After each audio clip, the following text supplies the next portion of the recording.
How many of you here have heard of the Me Too movement against sexual harassment and abuse? Please raise your hands. Everyone, okay? And how many of you have heard of Tarana Burke, the woman who first started this movement over a decade ago? Some, all right.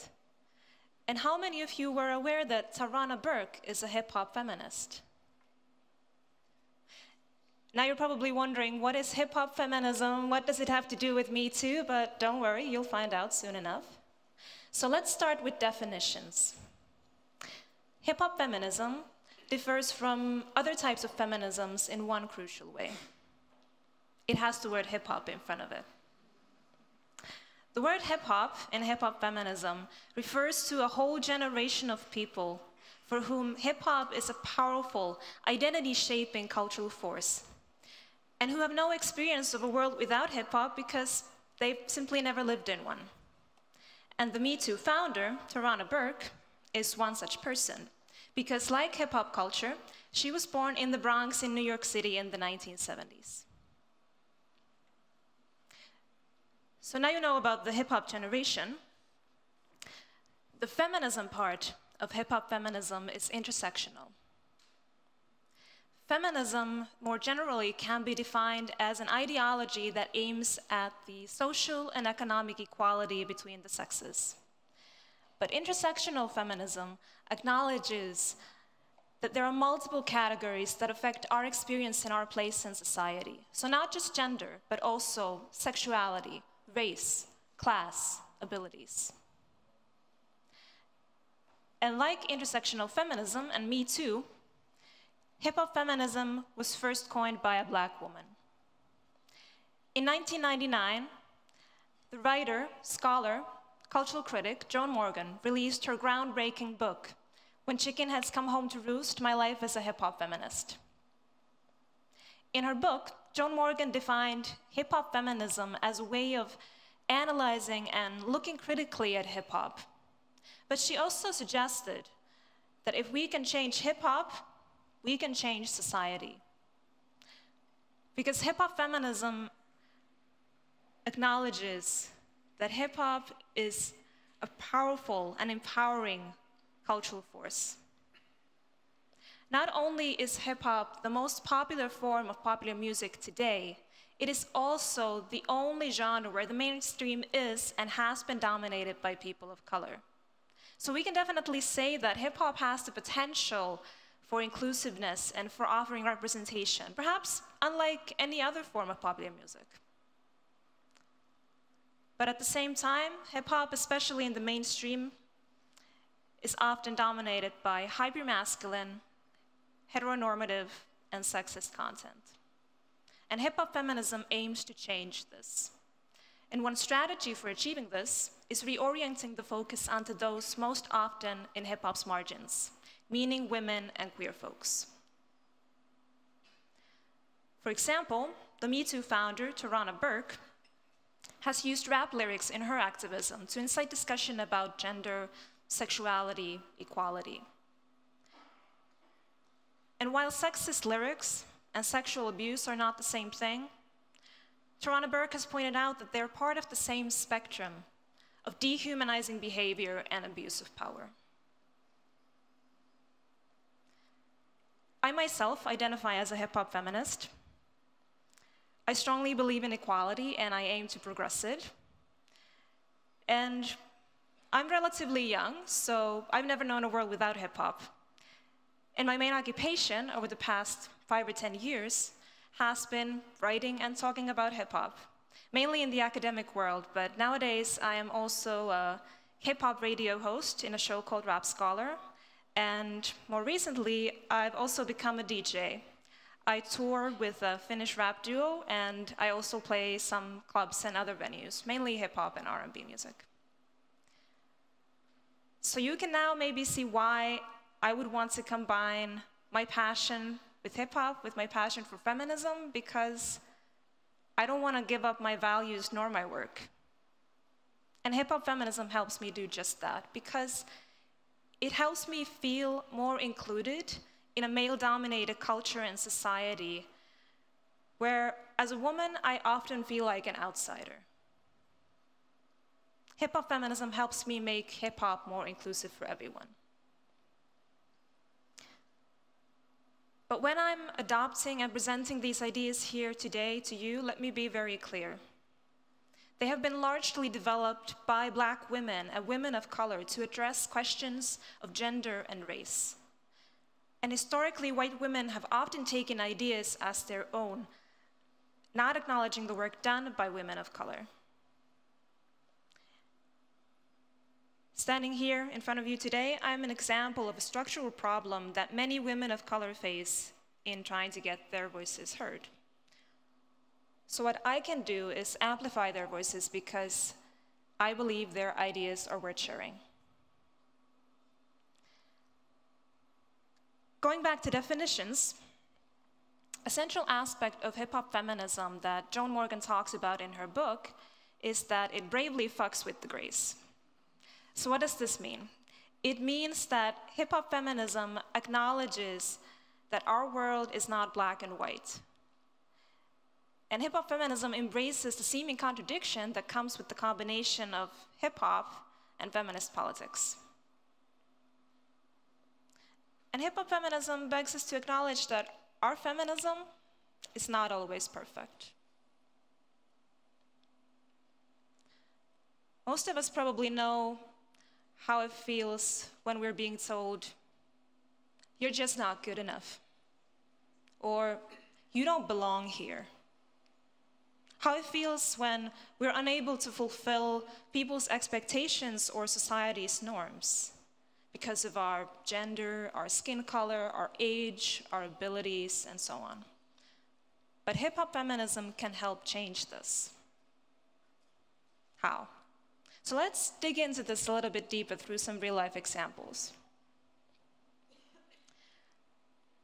While many female MCs and rappers have certainly had feminist themes in their music, ranging from Queen Latifah to Lil' Kim, many of them have been reluctant to identify as feminists because historically feminism has often been considered as being too white, not taking into consideration the multiple ways in which race affects our experience.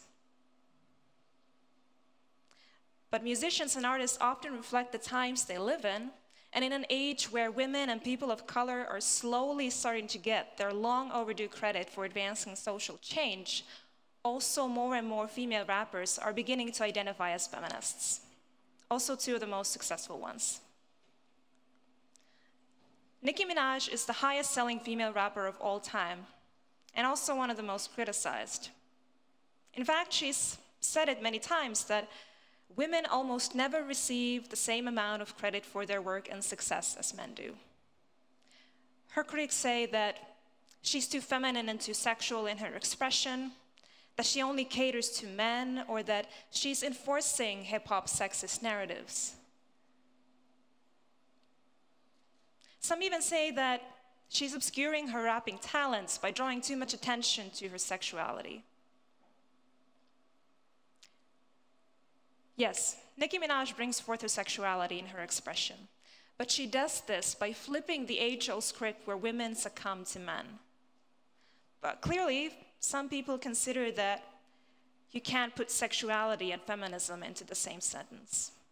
Nevertheless, Nicki Minaj continues to assert that she is 100% behind her own expression.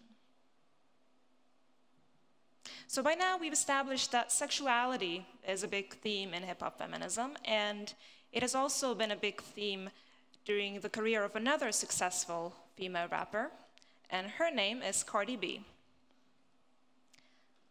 Last year, Cardi B became the first female rapper since 1998 to reach #1 position on Billboard's Hot 100 Singles chart with her breakout single, Bodak Yellow. This is a screenshot from that video. And if you've heard of Cardi B, you've probably heard of her come-up story. How she was able to escape an abusive relationship through stripping, and then she became a social media and reality TV star. This story has been relished by the media because it's very rare that someone with her background would achieve this kind of success. And she's received the moniker of a hood feminist because she is a Bronx native, working-class woman of color. And many people say that she represents, using the parlance of our times, someone who is too extra. She's loud, she speaks her mind, and she's not ashamed of who she is and where she's come from. So in many ways, she's quite relatable, but also she represents many things that society often looks down upon. Like Nicki Minaj's, Cardi B's feminist politics often center around financial independence and sexuality. And in doing this, Cardi has not shied away from her stripper background, quite the contrary. Her signature phrase, "a hoe never gets cold," is a way of shutting down haters. As many people tend to categorize striptease as sex work, what she's really saying is, I'm not ashamed of who I am, where I'm from, how I made my money or built my career, and there's nothing you can say to make me feel bad about that.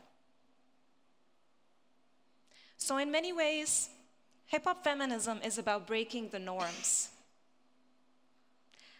But as hip-hop feminists, when we critique the sexism and other problematic aspects of hip-hop culture, we have to be careful not to shame women for being sexual beings. And we have to be careful not to perpetuate negative stereotypes and misconceptions about women in hip-hop. And speaking of stereotypes, when most people think about hip-hop, they tend to think about that sexist and otherwise problematic mainstream type. In fact, many people ask, how can you be a feminist and listen to hip-hop music? Isn't it contradictory? But for me and many others, embracing contradictions is the only option. And I have one final example to illustrate this.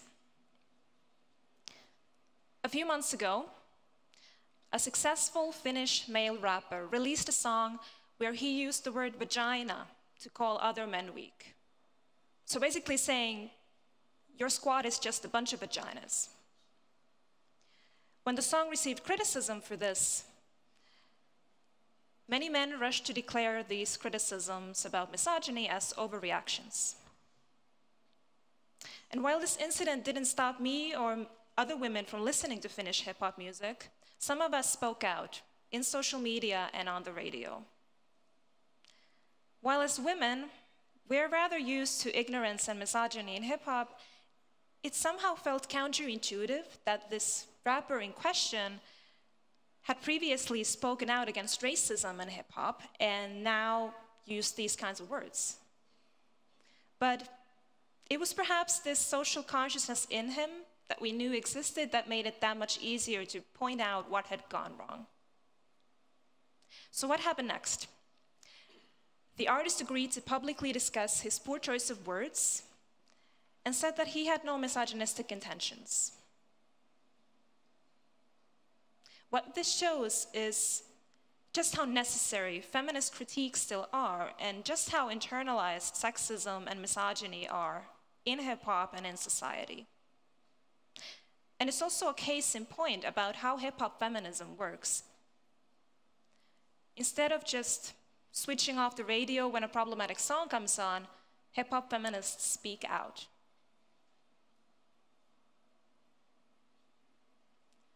Even if hip-hop is not your thing, equality should be. But it's not really realistic to expect people to just stop consuming popular culture because it features some problematic content such as sexist lyrics.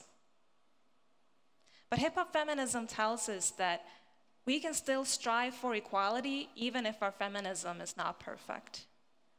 Because hip-hop feminism embraces the fact that we as people in our society are full of contradictions and complexities.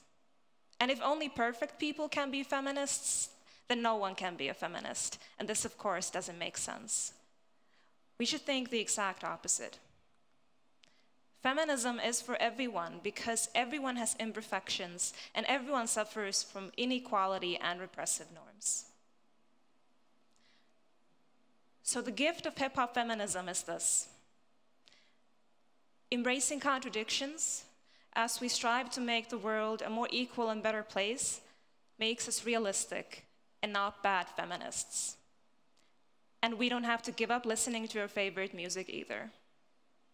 Thank you.